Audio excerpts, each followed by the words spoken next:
Hi, hello, mabuhay. Welcome back to another episode of Krista's Curiosity. And as you can tell, we are not in studio, which I'm very happy about because the Foster White Gallery is celebrating their 60th anniversary of its opening. Because at the back, I don't know if you can see it, they were established in Pioneer Square in 1966. So it's very exciting. And I'm here with Fen today, the owner. Can you tell us a little bit about yourself? Sure. I'm Fen. I've had the Foster White Gallery for 23 and almost a half years now. But as you mentioned, we have been in Pioneer Square for 60 years. This month. It's March. It's March. Yeah. It's not February anymore, guys. So since 1966. And,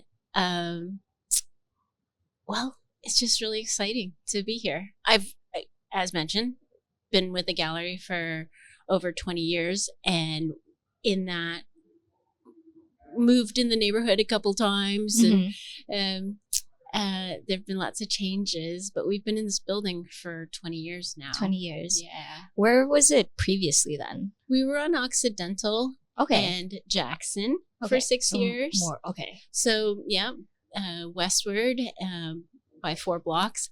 And then prior to that, for over 30 years, we were on Occidental Mall. So mostly on the second floor.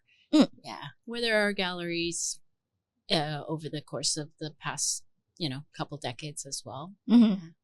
Yeah, Pioneer Square is very much like an arts and gallery scene. And I feel like a lot of people don't know that as much, and I don't know, I feel really grateful to have these opportunities to talk to gallery owners like Fen about what it's like being a staple here in Pioneer Square. And you said you have been the owner for about 20 to 23 years. Yes. Before that, I guess, how were you involved with this space? Was it through volunteering, or how did you get roped in? Oh no, the day after I arrived to Seattle, I was running the gallery. So my family purchased the gallery. Oh, okay. In 2002. Okay. And I arrived December 3rd. But prior to that, our family has owned galleries for as long as this gallery's been around. In fact, a year longer. So our gallery in Vancouver celebrated its 60th last year.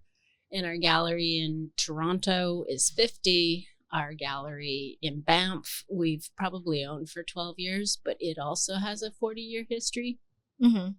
And it was in 2002 that Alden Mason, who was a fixture in the greater Seattle area for having taught at the University of Washington for 32 years and just generally been in the neighborhood as an important painter, he put Don Foster, who owned Foster White at that time, in touch with my father, who, from the Beauchy galleries. And in terms of age, they're less than 10 years apart. But they really got on very well, and it ended up being a good fit because Foster White Gallery has a similar history to Beauchy. And further, it is that over the course of the decades, we'd shared a number of artists as well as done surprising, or maybe not for some collaborative exhibitions, which is really fun to find out about, 60 years later. Yeah. 60 years later. Wow. My head is trying to wrap around that. I know, right? And also when you said you came here in 2002, I was like, wait, that's the year I was born. So you've owned this gallery. My age is that age. And I was like, oh my God. Yes. Right. It's a little while. Yeah. Yeah. And before me, Don Foster had it for effectively 30 years. Just passed over. Yes, it has passed. Yes. Yeah. Off camera, you were talking about how your family, and I was just putting this thought together of do you come from a creative family then? Are you an artist yourself, considering how one of your younger brothers is like he does costumes, and then the other one works at the other gallery in Toronto. So our parents' wish, every Christmas, every birthday, it was art supplies and socks that you got for presents, kind of thing. And my father was the one who was most serious. So he comes from a very small village in southern China, and his father was a calligrapher. But my father had to go to Hong Kong on his own. His grandfather sent him there to escape China, and then the rest of the family followed him. And one of the things my father did as a teenager was to sneak drawing and painting lessons after school. He went down some dark alley, and some guy had him drawing the same stool upside down, sideways, in pencil, in ink, right? And with a brush, so more traditional painting techniques. And then his grandfather passed away in Mexico, and so my father couldn't join him after he'd finished high school. And when he was in college, he was then sent to Canada as the emissary of the family. Typical immigrant story. And when he was in Canada, he worked for a shingle mill for 10 years, sending all the money back for his brothers to go to school, his cousin to go to school, to look after his parents. And when he was finally able to bring his parents to Canada, he then was able to squirrel a little bit of money away. And he'd been going to the art school, the Vancouver School of Art, I think this is called, and finding that he wasn't learning enough. And if anything, he was teaching people how to use traditional Chinese ink and traditional brushes. Yes. Because it was very fashionable at the time, you can imagine. This Occidental understanding. So he decided that nobody had a place to show in Vancouver, BC, and he decided to open a gallery. And then it hit the paper because there was a little lineup around the block because everybody was waiting for a gallery to open in Vancouver. Excited. Yeah, and he got fired. They're like, well, got to make this work. Yeah. And similarly, Foster White in Seattle started in the mid-'60s, and it was part of this hopeful regeneration of Pioneer Square in particular. But I think probably the 60s and 70s had a very hopeful, didn't matter where you came from, you could build something exciting, big, new. And the arts didn't have the same kind of representation. There had been a few galleries in Seattle. So Zoe Dusan in the 50s. Yes. And then I think at the time that the gallery started in Pioneer Square, there was the Otto Seligman Gallery and maybe the Windsor Alley Gallery, but they weren't in Pioneer Square. And Richard White had an extra back room, and he had his hands in all sorts of projects all around. So selling yachts and building a Kiana Lodge over on the peninsula. And I think he was just selling off a few things from his own collection of pretty things, beautiful things.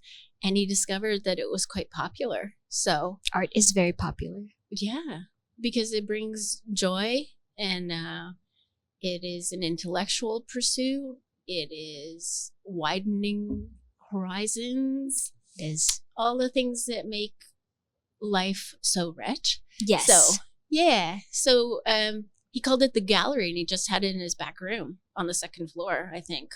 Maybe it was on the main floor. I'm a little hazy on the details. I never met the man. So at any rate, the gallery opened. He started selling artworks. He had a sellout show for Jack Stangl. And he's like, oh, I could make some money off of this. Decided to make it into a real thing and put his name on the door. So it became the Richard White Gallery. Yeah. And Don Foster, who had worked for the Seattle Rep for a year. Prior to that, he'd been at Frederick and Nelson as part of their executive team, I guess. I don't think as an executive so much as part of the team. And they had loaned him out to the Seattle Center for the World Exposition. Yes. Yeah. So he ended up taking over the directorship of the exhibitions and even walked Prince Charles around to see each of the buildings, that kind of thing. Who knows? Maybe even got to walk Elvis around. Tony Angel, who is represented by the gallery, was a security guard. He was a teenager at the time, I guess. And he's like, yeah, I got to meet Elvis when he went up the Space Needle. It's very cute. Exciting. Yeah, exactly. So exciting sort of times where you feel like the world is your oyster. You can make anything out of nothing. And so Don Foster, after having done all these marvelous things, was working for the Ford Foundation, and he'd found that he'd become tired of traversing the country back and forth. He just wanted to come home and stay home. He met Richard White on Red Eye to New York City, and they were both staying at the Waldorf. Of course, it's New York. I know, they're both staying at the Waldorf Astoria, and they got on really well. A couple of gay men, within 3 or 4 years of age of each other or whatever. And Dick's like, Don, you should just try running my gallery and see what you think. And Don ended up buying the gallery in end of 1972. Yes. I think it was. Yeah. And then he had it for 30 years. So I guess, yeah, it's this wonderful burgeoning of the art scene in Seattle. Instead of there just being one or two players, now we're starting to amass a few more. And Foster White at the time was representing Northwest Masters, and so Kenneth Callahan and Morris Graves and Mark Tovey, and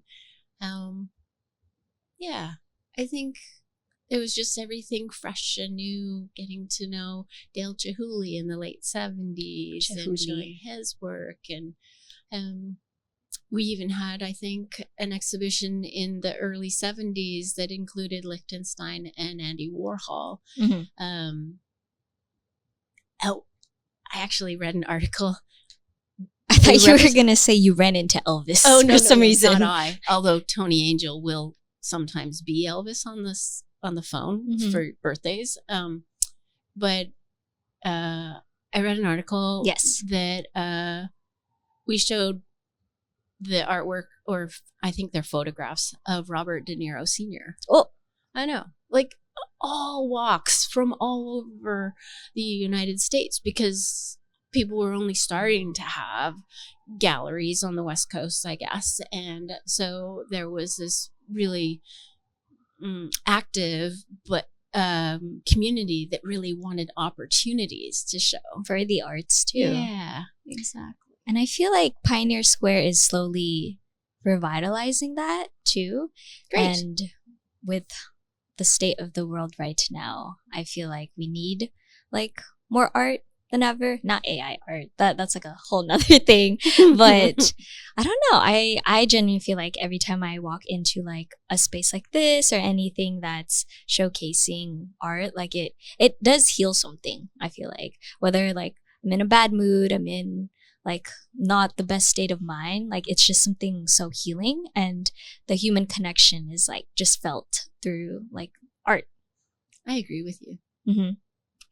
But okay, well, I had so many other questions, but the history kind of, I'm trying to take everything in. Sure. I don't know, what is your day-to-day look like as an art gallery owner? I know on the Zoom call with Moss, you made a joke about a lot of people think we're just not doing anything. We're sitting around just looking pretty, but that's not the case. Right. Well, we are a commercial business, so it's our responsibility to sell artwork. but because of the size of our space, we're kind of more like a small museum. Yes. Yeah. So there's a lot of just physical work that needs to be done to keep up the space, but keep up the artwork and make sure that lights work properly, or the backup materials that we've got to support the artist's career. So resume, artist statement, technical statements, images of past exhibitions showing the progression of their work over the decades, in terms of our scrapbooks or in supporting other materials, books and whatnot. That takes a lot of administration and time. Yeah. But because we are so small, we really do everything. So we are the janitors, but we're also the people that hang the artwork, and then we sell the artwork. And furthermore, we're the representative of the artists in their absence. So we need to understand well the intentions of the artist or the techniques that they use, so that we can impart that information fairly. You know, another question, because how long did it take to set this exhibition up? Because we gave ourselves 2 weeks to hang our anniversary exhibition. Yes. So everything everywhere all at once, and it hangs a foot from the floor. Oh my God, yes, that's the theme, guys. I forgot to say that's the theme, like everywhere, everything all at once. Exactly. Like the movie. Because it's charming. But where's also the googly eyes on the rock? You're gonna have to work hard to find them, but they'll be here. Okay. Yep, for tomorrow, for First Thursday, and they'll be up for a couple months. We have nearly all of the inventory out on the floor or on the walls, and that's 10.5 feet of hanging space for most of it. That's 2 times my size. Right? There you go. Yes. Yeah, it's tall. Yeah. Yeah. And I guess we're still at it, and here we are Wednesday before First Thursday, but it's the finishing touches. So we'll also have a projection of some historic images of the gallery and, you know, happenings over time. And First Thursday we'll be having cake, because how can you not have a birthday without cake? Yes. You must have a cake. You must have cake. Must have cake. So yeah, we're nearly there. Most things are clean. Our labels are coming. Like that. I like this monkey. I think it's a great George Rodriguez monkey. Yeah, he's beautiful. It is not Year of the Monkey, but it fits well. It's Year of the Horse, but Year of the Horse. Year of the Horse. Yeah. Okay. To wrap up, I've been asking this question to all of my guests, but what is one thing that you think the city of Seattle should do or not do in terms of helping like artists, art galleries, and just anything arts and cultural scene related to help them thrive, I would say? I think you touched on it earlier, that it is very important that we have this respite, that we celebrate one of the best reasons for being alive. Yes. And that is beauty and sharing of ideas. So that is sharing of culture. It is sharing of innovation. It's being able to see that a different perspective of the world is still valid and has beauty, even if your perspective will remain true to yourself and won't be influenced by another's. It can give some sort of solace that you know, others are finding hope, yes, in making, and joy in viewing, and and sharing. Yeah. And to not be afraid to share too. Exactly. So with respect to the city, I would hope that there is renewed intention to celebrate the arts in the manner that other gatherings of people are celebrated. So we gather for sports, we gather for music, we gather not that music isn't an art. Mm. I don't mean to make that distinction so much as that we do find that locally music and sports and other kinds of gatherings are, they have more priorities sometimes. right, And sponsorship. yeah. Yeah. And with respect to the arts, We are the sponsors. We are everything. We are, and we need to remind our fellow citizens how important it is that that we see beautiful things. You go into the light rail station and there is art, and yes. how important that is to distinguish us from other urban centers globally. It shows who we are. It shows that we have creativity. It shows that we have joy. It shows that we have community, and extra to having those installations around town that we can be proud of. A thriving community is really important. So festivals around visual arts or performing arts to endorse, yes, how important that is to the fabric of our community. I think it's really important. Well, thank you so much, Ben, Pleasure. for letting me interview you today. And you said this exhibition will be up for 2 months? Yes. So come March, down April. to the Foster White Gallery, because I will probably be down here more times than today. So yeah, thank you. Thank you, Krista.